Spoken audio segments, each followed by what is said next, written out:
Hello friends, welcome to the लेखा परीक्षा। आज ये हमारी क्लास नंबर 15 है। ये हमारे अकाउंटेंट के लिए। ठीक है, लास्ट क्लास में मैंने आपको 2 पॉइंट एनालिसिस करवा दिया था। अभी बात करने वाले हैं वर्किंग कैपिटल मैनेजमेंट की। कॉन्सेप्ट करेंगे और जो एक्टिविटी रेशियोज थे वो हम इसके साथ कंप्लीट कर देंगे। आज ये इसी क्लास में मैं ख़त्म करवा दूंगा। ठीक है, चलिए देखिए। Working working capital management. तो वर्किंग कैपिटल मैनेजमेंट जो है ना, पहले हम उसका क्या करते हैं, कॉन्सेप्ट पकड़ लेते हैं, है ना, कि कॉन्सेप्ट क्या है उसका। देखिए, आपके पास में कैश हो सकता है। ठीक, उससे आप क्या करोगे, आप स्टॉक परचेज करोगे। ठीक, उसके बाद में क्या होगा, वो फिनिश गुड्स में कन्वर्ट हो जाएगा। फिनिश गुड्स का क्या करोगे, आप सेल करोगे। नॉर्मली सेल क्रेडिट में की जाती है। सेल्स हो गई तो उससे क्या क्रिएट हो जाएंगे, हमारे डेटर्स क्रिएट हो जाएंगे। यहाँ तक कोई डाउट नहीं आना चाहिए शायद। और उसके बाद में डेटर से हमको कैश रिसीव हो जाएगा। एक ये तो रही एक बात। उसके बाद में यहाँ पे हमारे क्रेडिटर्स का क्या रोल है। क्रेडिटर्स, देखिए, क्रेडिटर्स से या तो हम स्टॉक में फ़ायदा ले लेंगे, है ना, स्टॉक परचेज कर लेंगे रॉ मटेरियल जैसे कि, या फिर जो कन्वर्जन कॉस्ट है ना, ये हमारी जो कन्वर्जन कॉस्ट है, तो कन्वर्जन कॉस्ट में कुछ हिस्सा हमारा क्रेडिटर के थ्रू फाइनेंस हो सकता है। यहाँ तक बात समझ में आ गई। तो ये जो पूरी प्रोसेस हो रही है, यहाँ से जो हमारा कैश निकल के जा रहा है, यहाँ स्टॉक में जाके फिनिश गुड बन रहा है, फिर सेल हो रही है, फिर डेटर के पास आ रहा है और फिर वापस हमारे पास आ जा रहा है। तो ये जो पूरी प्रोसेस हो रही है, इस प्रोसेस को कहते हैं ऑपरेटिंग साइकिल। ठीक है, ये प्रोसेस क्या कहलाती है, ये प्रोसेस कहलाती है ऑपरेटिंग साइकिल। Operating cycle. ठीक, कोई डाउट है इसमें। अब देखिए, वर्किंग कैपिटल की बात कर लेते हैं। नॉर्मली वर्किंग कैपिटल पूछा जाए तो current asset minus current liability, this is called the working capital. उसके बाद में बात करते हैं नेट वर्किंग कैपिटल। ठीक है, ये जो है हमारी ब्रॉड अप्रोच है, फर्स्ट वाली। ठीक, सॉरी, ये हमारी ब्रॉड अप्रोच है। और जो नेट वर्किंग कैपिटल है, ये हमारी क्या है, नैरो अप्रोच है। ठीक, ये हमारी नैरो अप्रोच है। नैरो अप्रोच में हम क्या करेंगे, करंट असेट जो है ना, इसको एब्सोल्यूट फॉर्म में लिखेंगे। तो करंट असेट में से हम क्या करेंगे, हमारे नॉन ऑपरेटिंग आइटम हटा देंगे। नॉन ऑपरेटिंग आइटम्स, ये यहाँ से आप लेस कर दीजिए। और इसमें से जो ये तो डिडक्ट होगा ही होगा, सी ए माइनस सी एल। और इस सी एल में से आप नॉन ऑपरेटिंग आइटम हटा दीजिए। ठीक है, तो जब नॉन ऑपरेटिंग आइटम हटा देंगे और सिर्फ ऑपरेटिंग आइटम ही रहेंगे, तो ये हमारी ऑपरेटिंग कैपिटल ही निकल रही है एक तरह से, इसलिए इसको बोलते हैं नेट वर्किंग कैपिटल।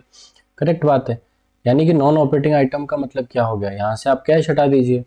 उसके अलावा जैसे आपकी प्रीपेड एक्सपेंस है, वो हटा दीजिए, ये नॉन ऑपरेटिंग है। उसके अलावा करंट असेट में क्या हो गया, आपका डेट हो गया, है ना। तो जो आपका डेट है ये नॉन ऑपरेटिंग होता है, ये हटा दीजिए। जो निकल के आएगा वो आपकी नेट वर्किंग कैपिटल हो गई। अब थर्ड जो होती है, ये होती है आपकी नैरोएस्ट फॉर्म। इसको बोलते हैं नैरोएस्ट फॉर्म, यानी इतना पैसा तो आपको चाहिए फॉर वर्किंग कैपिटल। ठीक है, तो इसमें हम क्या करते हैं, एक सीधा सी बात है कि अगर मैं स्टॉक प्लस डेटर कर दूं, ठीक, माइनस कर दूं मैं क्रेडिटर्स को, तो ये मेरा क्या निकल के आ जाएगी, वर्किंग कैपिटल। बट ये जो वर्किंग कैपिटल है ना, ये हमारी narrowest working capital narrowest working capital कह लो, या फिर ये एटलीस्ट है ना। एटलीस्ट वर्किंग कैपिटल है। एटलीस्ट वर्किंग कैपिटल मतलब ये हो गया कि इतनी वर्किंग कैपिटल तो आपको चाहिए ही चाहिए। ठीक है, और ये जो हमारी ग्रॉस वर्किंग कैपिटल थी, जो ब्रॉड अप्रोच थी, ये हमको मतलब नॉर्मली चाहिए। ठीक, तो जैसे मान के चलो, ये अभी हमारी आती है 1 लाख सपोज, तो मैं नीचे अभी क्वेश्चन कराने वाला हूँ आपको। ये 1 लाख आती है और ये आपके आती है मान के चलिए 40,000। तो इसका मतलब क्या है, इसका मतलब ये है कि आपकी जो वर्किंग कैपिटल है, your working capital would range from 40,000 से लेकर 1 लाख। तो आपकी जो वर्किंग कैपिटल है 40,000 से 1 लाख तक होनी चाहिए, उसके बीच में रहनी चाहिए। 40,000 से नीचे नहीं होनी चाहिए, 1 लाख से ऊपर नहीं होनी चाहिए। ये आपकी वर्किंग कैपिटल की रिक्वायरमेंट है। अब हम क्वेश्चन पकड़ते हैं। देखिए, इसी को क्वेश्चन को अभी देखते हैं। तो नॉर्मल जो हमारी वर्किंग कैपिटल का फॉर्मूला है, या इसको ग्रॉस वर्किंग कैपिटल भी आप कह सकते हो, ये मैंने बताया था आपको, सी ए माइनस सी एल। सी ए करंट असेट। करंट असेट का तरीका देखिए, यहाँ आपको करंट असेट दिए, नॉन करंट दिए, टोटल दिया आपको 88,000। टोटल आपको क्या दी है, 88,000। तो हम क्या कर सकते हैं, 88 माइनस 25 कर सकते हैं। ठीक, ये हमारा क्या आ गया, 63,000, 63,000 रुपये। ये हमारी करंट असेट है माइनस करंट लायबिलिटी। तो करंट लायबिलिटी में आपकी क्या है, 6,800। ठीक, उसके बाद में आपकी क्या है 11,000 10,000, ये आपके क्या है प्रॉपर करंट लायबिलिटी तो पूरी लेस करनी पड़ेगी ना आपको। तो 11 और 10 21,000 और 6 27,800, तो ये 27,800 ये आप लेस कर दिए। तो ये जो चीज़ है ये आपकी क्या निकल के आ गई, ये निकल के आ गई आपकी वर्किंग कैपिटल कह लो या इसको ग्रॉस वर्किंग कैपिटल कह लो। ये पहली बात हो गई। अब उसके बाद में बात करते हैं net working capital. Net working capital में क्या हो गया, मैंने क्या बोला आपको, आपका नॉन ऑपरेटिंग चीज़ें हटा दो। तो करंट असेट हमारी कितनी निकल के आई, करंट असेट निकल के आई 63,000, उसमें से आपका कैश हटा दो। कैश आपका कितना है, देखिए कैश एंड कैश इक्विवेलेंट 3500, तो ये 3500 ये आपका हटा दो। उसके अलावा आपके प्रीपेड एक्सपेंस थे, ये भी हटा दो। तो प्रीपेड एक्सपेंस थे आपके 500, ठीक है, तो ये आप हटा दोगे। उसके अलावा आपकी यहाँ से माइनस करेंगे हम, और करंट लायबिलिटी, करंट लायबिलिटी थी हमारी 27,800, उस 27,800 में से आपको क्या करना है, डेट हटाना है। डेट जो था आपका शॉर्ट टर्म बोरोइंग, तो शॉर्ट टर्म बोरोइंग आपकी जो थी ऊपर ये, ठीक है 11,000, तो ये शॉर्ट टर्म बोरोइंग आपकी लेस कर दो। तो ये जो फिगर निकल के आएगा ये नेट वर्किंग कैपिटल है। ओके, यानी कि ये हमारी प्योर ऑपरेटिंग आइटम की कैपिटल है। ऑब्वियसली ऑपरेटिंग आइटम्स के लिए ही हमको पैसा चाहिए, ऑपरेटिंग एक्टिविटी करने के लिए पैसा चाहिए, that we call working capital. अब तीसरा जो था ना वो पेपर में कभी पूछा नहीं जाता, बट आपकी नॉलेज के लिए मैंने बताया था, नैरोएस्ट फॉर्म। नैरोएस्ट फॉर्म में क्या करना है आपको, मैंने क्या बताया आपको, stock plus debtors minus creditors, बस सिंपल सी तीन ही बातें होती है इसमें। तो आपका जो स्टॉक था है ना, inventories, inventories are stock, inventories 35,000, ठीक है। और आपका ट्रेड रिसीवेबल कितना था, मेरे को दिख नहीं रहा है, एक सेकंड। एक्चुअली क्या है, मेरे ये पेन आता है बीच में, आप लोगों को ये पेन दिखता नहीं होगा मे बी। कहाँ गया, 35,000 और उसके बाद में इसको क्रॉस ही कर देता हूँ मैं, ठीक है। स्टॉक हमारे पास था 35,000, debtors trade receivable 24,000 minus creditors, तो क्रेडिटर्स हमारे पास में कितने थे, ट्रेड पेबल 11,000। अच्छा, ये जो मैंने ऊपर कराया था ना आपको, यहाँ पे 11,000 नहीं थे ये, मेरा अभी ध्यान गया। शॉर्ट टर्म बोरिंग 6800 थी, तो ये यहाँ पर आप 68 कर लेना है ना, 6800, ठीक है, इसको 6800 कर लेना क्योंकि ये आपकी बोरिंग लेस होती है, ठीक है। तो ये जो नेरेस्ट फॉर्म है यहाँ पर stock plus debtor minus creditor, तो क्रेडिटर ये हो गया। तो ये जो आपका निकल के आ रहा है 35,000 प्लस 24,000 माइनस 11,000, तो ये तकरीबन आपका कितना निकल के आ रहा है 48,000। तो ये 48,000 जो है ये आपकी है नेरेस्ट फॉर्म, मतलब इससे नीचे आपकी वर्किंग कैपिटल नहीं होनी चाहिए, ठीक है ना बात, इससे नीचे आपकी वर्किंग कैपिटल नहीं होनी चाहिए, नैरोएस्ट फॉर्म होती है। समझ में आ गई बात, आगे चलें, ठीक है। देखो अभी आपका क्या क्लियर हो गया, आपका क्लियर हो गया होगा कंसेप्ट ऑफ वर्किंग कैपिटल की, वर्किंग कैपिटल चाहिए चलती कैसे है, कैसे ऑपरेटिंग हमारी साइकिल है। तो जब ये बात हमको क्लियर हो गई है तो उसके बाद में रेशियोज हम आराम से कर सकते हैं, जो एक्टिविटी बेस्ड रेशियोज थे उसको हम आराम से कर सकते हैं। और मैंने आपको रेशियोज में छुड़वाया था, मतलब शुरू में मैंने टाइप ऑफ रेशियोज में आपको एक्टिविटी बेस्ड रेशियो भी बताया था, फिर मैंने बोला था कि वर्किंग कैपिटल मैनेजमेंट करेंगे हम, उसके साथ में इसको कवर करेंगे। तो अब देखिए अब फटाफट फटाफट हम इसको कर सकते हैं, ठीक है। अब आप मेरे को बताइएगा कि activity based ratio, activity based ratio, ठीक, एक्टिविटी बेस्ड रेशियो, पहला रेशियो अकाउंट्स रिसीवेबल, ठीक, अकाउंट्स रिसीवेबल, ठीक, या फिर इसको दूसरा नाम क्या होता है, डेटर, यही होता है डेटर टर्नओवर रेशियो, ठीक है, डेटर टर्नओवर रेशियो, इसको डेटर टर्नओवर रेशियो कहते हैं। तो डेटर टर्नओवर रेशियो का फॉर्मूला क्या बनाना चाहिए, नीचे तो ऑब्वियसली जब डेटर टर्नओवर रेशियो है तो नीचे डेटर आएंगे, और डेटर हमेशा ध्यान रखिएगा एवरेज आएंगे, मतलब नीचे जो भी चीज़ एक्टिविटी बेस्ड रेशियो में आएगी ना ये हमेशा एवरेज आएगी, चाहे नीचे एसेट आ जाए, चाहे स्टॉक आ जाए, चाहे डेटर आ जाए, चाहे क्रेडिटर आ जाए। ऊपर देखिए जब डेटर है तो ऊपर सेल्स आएगी तो तय बात हो गई, सेल्स आएगी तो तय बात है, लेकिन कौन सी सेल, क्रेडिट सेल, ठीक है, credit sales upon average debtor. Average debtor का मतलब क्या हो गया, एवरेज डेटर का मतलब opening plus closing debtors divide by 2, ये हमारा एवरेज निकल के आया है, ठीक। और हमने सेल्स को तो एवरेज नहीं किया, क्यों एवरेज नहीं किया, क्योंकि ये फॉर द ईयर ही होती है, ठीक है, ये तो फॉर द ईयर ही होती है। लेकिन जो डेटर है डेटर तो हमारा बैलेंस शीट का आइटम है ना, तो ये तो फॉर द ईयर होता नहीं है, ये तो क्या होता है बैलेंस शीट का आइटम। मैंने आपको पहली क्लासेस में बताया था एज ऑन डेट होती है बैलेंस शीट, यानी कि जिस दिन बनाई जा रही है, जैसे 31/3 में बनाई जा रही है तो उस दिन की पोजीशन है।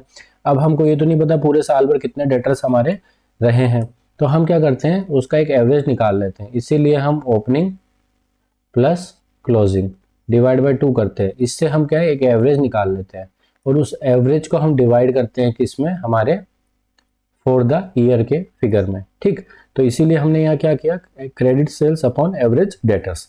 तो इससे हमारा क्या निकल के आएगा, डेटर टर्नओवर रेशियो, डीटीओ बोल दूं, शॉर्ट यूज करूंगा मैं, डेटर टर्नओवर रेशियो। ये डेटर टर्नओवर रेशियो क्या बताता है, ये बताता है हमारी स्पीड। ठीक है, यहाँ पे लिख देता हूँ, इट शोज द स्पीड, किस चीज की speed, speed with which your credit sales are realised, किस स्पीड से आपकी क्रेडिट सेल्स रियलाइज होती है, ये डेटा टर्नओवर रेशियो बताता है। अब यहाँ थोड़ा सा और एडवांस में हमको जानने की क्या जरूरत है, पीरियड। ठीक है, ये रेशियो नहीं है, पीरियड है, डेटर कलेक्शन पीरियड। ठीक है, डेटर कलेक्शन पीरियड का मतलब ये है कि जो डेटर्स है ना, हमने कितने दिनों में हमारे पास में कलेक्ट हो जाते हैं, यानी कितने दिनों में हमारे पास में वो पैसा डेटर्स के थ्रू आ जाता है। ठीक है, ये आपने बहुत बार पेपर में देखा होगा, बट इसका रेफरेंस यहीं से उठ के आता है।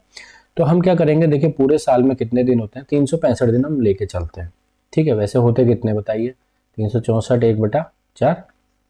ठीक, इसीलिए लीप ईयर क्या होता है, हर 4 ईयर में आता है। तो 365 दिन हम लेके चलते हैं, divide by this debtor turnover ratio, DTR. अब अगर हम 365 में डेटर टर्नओवर रेशियो का भाग लगा दें तो हमारा क्या निकल के आ जाएगा, डेटर कलेक्शन पीरियड की इतने दिनों में हमारा डेटर कलेक्ट होता है। अब देखिए, अगर आपको ये दिया हुआ है तो डायरेक्ट आप इस तरह से फॉर्मूला से करिए, लेकिन जब आपको पूरा प्रोसेस ही निकालना है, यानी ये फॉर्मूला भी आपको यूज करना है, तो आप क्या कर सकते हैं, 365 बटा डेटर टर्नओवर रेशियो। और डेटर टर्नओवर रेशियो का मैंने फॉर्मूला क्या बताया था, मैंने बताया था आपको क्रेडिट सेल्स, ठीक, अपॉन एवरेज डेटर्स या एवरेज रिसीवेबल्स। अब यही तो हो रहा है कि ये इसके नीचे डिवाइड हो रहा है, तो अगर डिवाइड करेंगे तो इसका रूल क्या होता है, ये जो क्रेडिट सेल है ये तो यहाँ नीचे आ जाएगी क्रेडिट सेल्स, और ये एवरेज डेटर ऊपर चला जाएगा, तो ये मल्टीप्लाई में हो जाएगा आपका एवरेज डेटर्स। ये मैं आपको, बड़ा बेसिक सा है, मैथ्स का चीज़ है, लेकिन मैं इसलिए बता रहा हूँ कि बहुत बार इक्वेशन आपको दे दी जाती है ना, आपको डेटर कलेक्शन पीरियड डीसीपी आपको डायरेक्ट दे दिया जाएगा, और ये वाली अगर इक्वेशन आपको समझ में आ जाती है तो आपको एवरेज डेटर निकालना पड़ेगा, तो एवरेज डेटर आप निकाल सकते हो, या हो सकता है कि क्रेडिट सेल्स आपको निकालनी पड़े। तो बेसिकली कहने का मतलब ये है कि आपको इसका पता होना चाहिए कि ऊपर नीचे कैसे जा रहा है, आपको रटना नहीं है। मैं पहले क्लास से आपको यही बता रहा हूँ, रटना नहीं है। इसी तरह से मैं क्रेडिटर के आपको करा देता हूँ, यही करा देता हूँ, चलो जैसे आगे कराना था मुझे, क्रेडिटर का यही कराता हूँ। ठीक, तो जब डेटर टर्नओवर रेशियो है तो आपका क्रेडिटर टर्नओवर रेशियो यही होगा। तो क्रेडिटर टर्नओवर रेशियो में देखिए, नीचे तो आपके एवरेज क्रेडिटर्स आएंगे, ये तो बात तय है ना, नीचे तो आपके एवरेज क्रेडिटर्स आएंगे, तो ऊपर क्रेडिट परचेज आएगी, तय बात है ना, क्योंकि वहां तो सेल्स थी, तो सेल्स से क्या जनरेट होते हैं आपके डेटर्स, और परचेज से क्या जनरेट होते हैं क्रेडिटर। तो credit purchase upon average creditor, इससे हमारी क्या आ जाएंगे, इससे आ जाएगा creditor turnover ratio. Creditor CTR निकल के आ गया, क्रेडिटर टर्नओवर रेशियो। ये क्या बताता है, ये बताता है आपकी स्पीड। मैंने क्या बताया, डेटर वाला भी आपकी स्पीड बताता है और क्रेडिटर वाला भी आपकी स्पीड बताता है, बट ये स्पीड क्या बताता है कि आपके पेमेंट की स्पीड क्या है। अब आपसे पूछ ले कि क्रेडिटर पेमेंट पीरियड, या इसको पेबल पेमेंट पीरियड भी कहते हैं, पीपीपी, ठीक है। तो क्रेडिटर पेमेंट पीरियड, तो मैंने क्या बताया, 365 पूरे साल में दिन मान के चलते हैं, divide by creditor turnover ratio. तो 365 बटा सीटीआर करेंगे तो आपका निकल के आ जाएगा, या फिर इस फॉर्मूला को अगर फर्दर हम डेरिवेटिव करें तो ये, ठीक है। अब सीटीआर का फॉर्मूला क्या होता है, परचेज अपॉन, ठीक है, क्रेडिटर्स। नीचे क्या लगा देंगे हम, क्रेडिट परचेज, समझ में आ रहा है। ऊपर क्या चला जाएगा हमारा, बताइए, एवरेज पेबल्स या एवरेज क्रेडिटर्स, ये ऊपर चला जाएगा। तो ये हमारा फॉर्मूला क्या बन के आ गया, क्रेडिटर पेमेंट पीरियड। तो देखिए ये और ये सेम ही है, एक ही लॉजिक फॉलो हो रहा है, डेटर्स और क्रेडिटर्स का लॉजिक तो सेम ही है ना, इसीलिए मैंने आपको ये चारों एक साथ करा दिए। अब इन्वेंट्री की बात कर लेते हैं। बेसिकली पेपर में 3 ही 4 तरह की चीज़ें आती है, होने को तो रिटर्न ऑन कैपिटल एम्प्लॉयड और बहुत सारी चीज़ें होती है। मैं आपको इतनी सारी चीज़ें नहीं कराऊंगा, है ना। किसी और पोस्ट के लिए अगर अपने को ज़रूरत होगी तो अपन उसके सिलेबस में डिस्कस करेंगे, या उसके रिलेशन में मैं कभी डालूंगा तो ठीक है। ये हमारे इसके लिए आपको इतना लेवल में जाने की जरूरत नहीं है, मैं 6 बातें बता दूंगा, बस इतना कर लीजिए, इतना करके जाइए, लेकिन इसको मत छोड़िए, है ना। अगर गलती से भी आता है तो यहीं से उठा के डाल देगा। अब बात कर लेते हैं inventory turnover. Inventory turnover ratio, ITO बोलते हैं इसको, इन्वेंट्री टर्नओवर रेशियो। देखिए लॉजिक आप बताते जाइए, दिमाग में आप लॉजिक पकड़ के चलिए, रेशियोज में कभी नहीं अटकेंगे। रेशियोज में तभी अटकेंगे जब आप रटेंगे कि ऊपर क्या नीचे गया। आप रिलेशन फॉलो करिए। डेटर का रिलेशन बता दिया, क्रेडिटर का रिलेशन बता दिया। क्या बताया, डेटर का जो रिलेशन होता है वो सेल्स के साथ होता है, क्रेडिटर का रिलेशन परचेज के साथ होता है। तो वैसे ही आप इन्वेंट्री का रिलेशन बताइए किसके साथ होगा, इन्वेंट्री या स्टॉक का जो रिलेशन किसके साथ होगा, कॉस्ट ऑफ गुड सोल्ड के साथ। ठीक है, कॉस्ट ऑफ गुड सोल्ड के साथ ही तो इन्वेंट्री का रिलेशन होगा। चलिए, inventory turnover ratio, inventory turnover ratio times में निकलता है। इसका मतलब क्या होता है, number of times inventory is converted into revenue. कितनी बार आपकी इन्वेंट्री जो है रेवेन्यू में कन्वर्ट हुई है, यानी कितनी बार आपकी इन्वेंट्री से सेल डेवलप हुई है। ठीक है, तो फॉर्मूला आप बताइए, सीओ जीएस, मैंने बताया ना रिलेशन, देखिए ऐसे रिलेशन पकड़िए। तो यहाँ पे ये सब ऊपर आ रहे थे, तो CO GS upon average inventory. तो नीचे तो मैंने क्या बोला, एवरेज ही आएगा। क्यों एवरेज आएगा, इसका भी मैंने लॉजिक आपको ऊपर बता दिया था। CO GS upon average inventory, ये क्या बता देता है, ये बता देता है नंबर ऑफ टाइम्स। ठीक है, your inventory gets converted into sales. ठीक है, ये आ गया आपका इन्वेंट्री टर्नओवर रेशियो। अब फिर पीरियड की बात कर लेते हैं। तो इसमें क्या पीरियड हो सकता है, इन्वेंट्री का पीरियड हो सकता है ना। ठीक है, इन्वेंट्री होल्डिंग पीरियड भी नाम दे दिया जाता है इसको, inventory holding period. Inventory holding period तो वही 365 एक साल में दिन मानते हैं, डिवाइड बाय कर दीजिए inventory turnover ratio, divide by inventory turnover ratio, ITR. ठीक है, अब इन्वेंट्री टर्नओवर रेशियो का मैंने फॉर्मूला आपको क्या बताया था, फॉर्मूला बताया था मैंने सीओ जीएस अपॉन, अपॉन ऊपर चला जाएगा, मल्टीप्लाई एवरेज इन्वेंट्री।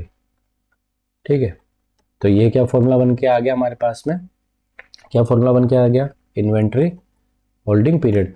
तो ये क्या बताता है, ये बताता है कि आपकी जो इन्वेंट्री है कितने दिनों तक आपके पास रहती है ना, यानी डेज है obviously, number of days of inventory in hand of company या ऑर्गेनाइजेशन, कितने दिनों तक वो इन्वेंट्री हमारे पास रही। तो हमने 6 तरह की बातें करी, ऊपर इसका कॉन्सेप्ट समझा, नेट वर्किंग कैपिटल निकाली, टोटल वर्किंग कैपिटल निकाली, ये ऑपरेटिंग साइकिल हमने समझ ली। इससे रिलेटेड कोई भी डाउट हो तो कमेंट सेक्शन में आप पूछ लेना, मुझे लगता है कि कोई डाउट रहना चाहिए। अब इसके बाद में देखिए, अब स्टूडेंट्स कह सकते हैं कि और भी तरह के फॉर्मूलाज बना सकते हैं, बिल्कुल बना सकते हैं, असेट टर्नओवर भी बना सकते हैं। देखिए, अगर असेट टर्नओवर बनाना है आपको तो आप खुद बना के दीजिए, असेट टर्नओवर है तो नीचे क्या आएगा, एवरेज टोटल असेट, ये नीचे यही आएगी, और ऊपर क्या आएगी, असेट्स टर्नओवर रेशियो है ऑब्वियसली, तो ऊपर क्या आ जाएगी, सेल्स। अब ये जो सेल है ना, ये आपकी क्रेडिट प्लस कैश, ये दोनों मिलके आती है। क्यों आती है, क्योंकि आपकी असेट्स का कितना कंट्रीब्यूशन है सेल्स में, तो सेल्स तो किसी भी तरह की हो उससे क्या लेना देना है, तो उसका कंट्रीब्यूशन पूरी सेल्स के साथ आना चाहिए। लॉजिक फॉलो करते जाइए, अब किसी भी तरह का आप फॉर्मूला इससे बनाते जाइए, रिटर्न ऑन कैपिटल एम्प्लॉयड बनाते जाइए, कैसे ही बना लीजिए, रहेगा यही। अगर फिक्स असेट टर्नओवर होगा तो सेम ये चीज करिए, नीचे फिक्स असेट लगा दीजिए, बट वो एवरेज होगी। ठीक है, एक सीधी बात लिख देता हूं मैं यहाँ पे, फॉर बैलेंस शीट आइटम्स। ठीक है, for balance sheet items average is used. ठीक है, और for P and L items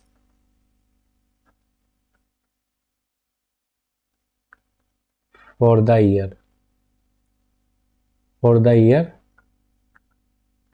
figure is used. और मैंने बता दिया था इसका लॉजिक ऊपर आपको, ये मैंने आपको क्रक्स में यहाँ पे लिख दिया है, ठीक है। तो अभी हमारा ये क्या हो गया, हमारा रेशियो भी कंप्लीट हो गया है ना, हमारा वर्किंग कैपिटल मैनेजमेंट भी हो गया है, और हमारे एक्टिविटी बेस्ड रेशियो जो थे वर्किंग कैपिटल से रिलेटेड थे, इसलिए मैंने यहाँ पे आपको साथ में कराए हैं।